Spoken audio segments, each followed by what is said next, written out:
రెడ్డి, రాజకీయాలు ఓర్నోరు దుమ్మెత్తుకుపోసడం ఇవన్నీ అవసరం లేదు. ఇక్కడ దిలీప్ రెడ్డి గారు కూడా అదే చెప్తున్నారు, ఘోష్ కూడా అదే చెప్పిండు.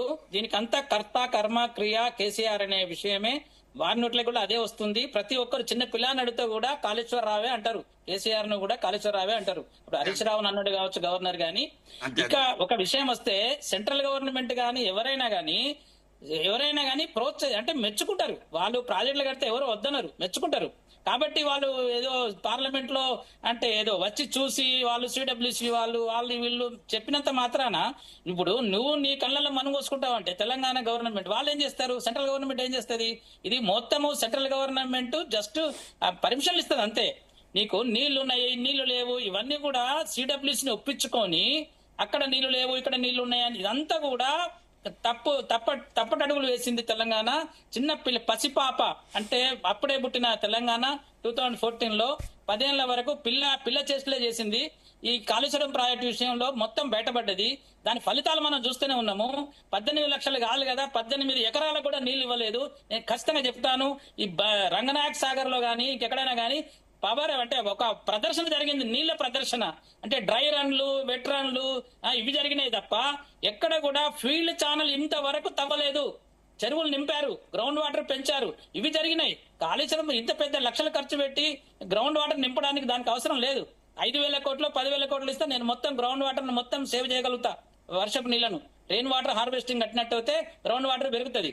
అటువంటి ప్లాన్లు చేయకుండా పెద్ద మొత్తంలో ఇన్ని లక్షల కోట్లు, 1,50,000 కోట్లు అవినీతి కాదు దుర్వినియోగం. 1,50,000 అవినీతి అంటే ఎంత అయితే అవినీతి? 100 కోట్లు అయితేనే అవినీతి అంటే 1,00,000 కోట్లు అయితేనే అవినీతా? 100 కోట్ల అవినీతి కాదా?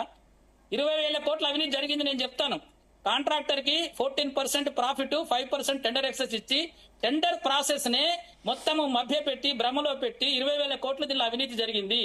ఆ ఏటీఎం లో పెట్టారు, అందరు పంచుకున్నారు అన్ని పార్టీల. రమణ గారు, ఈ ఆరోపణలన్నీ ఇలానే ఉన్నాయి. ఇది ఎంతకీ తెగని చర్చ కింద కంటిన్యూ అవుతుంది ఆరోపణల విషయంలో మాత్రం. అయితే అసలు ఇప్పుడు కాళేశ్వరం పరిస్థితి ఏంటి? కాళేశ్వరాన్ని ఏ రకంగా భవిష్యత్తులో వాడుకునే అవకాశం ఉందా లేదా? అసలు కాళేశ్వరం కాకపోతే ఏం చెయ్యాలి? ఇది ఎవరికి అర్థం కానటువంటి అంతు చిక్కని ప్రశ్న కదా. యాజ్ ఏ రిటైర్డ్ ఇంజనీర్ గా మీరు ఏం చెప్తారు? కాళేశ్వరం ప్రాజెక్ట్ ఇప్పుడు అదొక విధ్వంసము నా దృష్టిలో. 1,000 కోట్ల కట్టల మట్టి, ఇగో ఇది వీళ్ళు చెప్పుకున్నది. అప్పుడు భవిష్యత్తులో కూడా దేనికి కూడా ఉపయోగించుకోలేని విధంగా ఉందా? భవిష్యత్తులో కూడా దేనికి కూడా ఉపయోగించుకోలేని విధంగా ఉందా? ఇప్పుడు వాడుకుంటే దానికి కరెంట్ బిల్లు కట్టాలి. దానికి ఇప్పుడు ఫస్ట్ పాయింట్ అది అప్పులతోని కట్టిన ప్రాజెక్టు. ఇప్పుడు వాడుకుంటే ఖచ్చితంగా ఈఎంఐ కట్టాలి. ఇంట్రెస్ట్, దానిలో ఇంట్రెస్ట్ ఉంటది, ప్రిన్సిపల్ ఉంటది, 2 కట్టాలి. వాడుకోకపోతే వాడు పైపులు ఎత్తుకపోనియండి, వాడు ఇంకెక్కడికైనా అమ్ముకుంటాడేమో స్క్రాప్ల కింద. ఇప్పుడు ఒకటి ఈ ప్రాజెక్ట్ అక్కడ పంపులు పెట్టడం గాని, అక్కడ 2 TMCకి పంపులు పెట్టడమే తప్పు.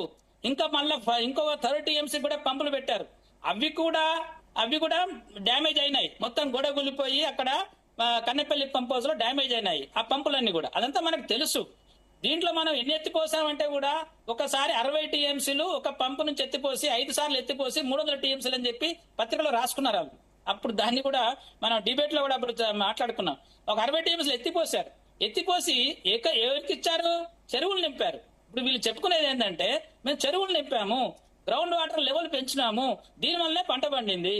ఇది కాదు కదా. మన ప్రాజెక్టు కట్టిన పర్పస్ ఏంటిది? ప్రాజెక్టు కట్టిన పర్పస్ ప్రతి పంటకు నీళ్ళు ఇవ్వాలి.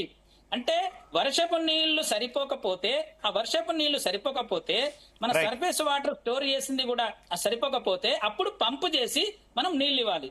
అంతేగాని ఇదంతా షోపుట కోసం ఎక్కడ పడితే అక్కడ ఈ యొక్క పవర్ పాయింట్ ప్రజెంట్ నడుస్తున్నాయి, రెయిన్ వాటర్ ఇవి నడుస్తున్నాయి. కాబట్టి ఇది జరిగింది తప్ప ఈ 10 ఏళ్లలో మనము సాధించుకునేది ఏం లేదు. వీటిని మనం వాడుకోక తప్పదు.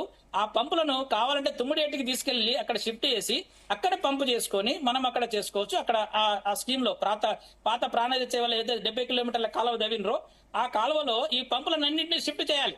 అక్కడ కూడా పురుషోత్తమపట్నము ఇక్కడ అవన్నీ కట్టారు కదా, అక్కడ ఆంధ్రాలో వాళ్ళని చూసి కొంచెం నేర్చుకోవాలి మనం. ఆ పంపులను అన్నింటినీ కూడా షిఫ్ట్ చేసుకొని వాళ్ళు పురుషోత్తమపట్నము, తాడిపూడి, పుష్కర ఇవన్నీ కట్టుకొని వాళ్ళు ఇవాళ పోలవరం కాకున్నప్పటికి కూడా 80 TMCల నీళ్లు పట్టిసీమ కట్టి 9 నెలల్లో కట్టి నీళ్లు ఎత్తిపోసుకొని వాళ్ళ పర్పస్ సర్వ్ చేసుకుంటున్నారు. పోలవరం యొక్క పర్పస్ సర్వ్ అవుతున్నది.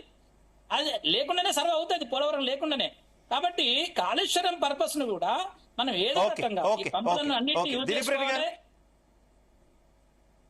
దిలీప్ రెడ్డి గారు కంటిన్యూ. వెంకటరమణ గారు చాలా ఎక్కువసేపు మాట్లాడారు. ఓకే, మీరు కూడా మధ్యలో ఎక్కడ అడ్డు తగలకుండా చాలా ఓపిక వినాలని చెప్పి కోరుకుంటున్నాం.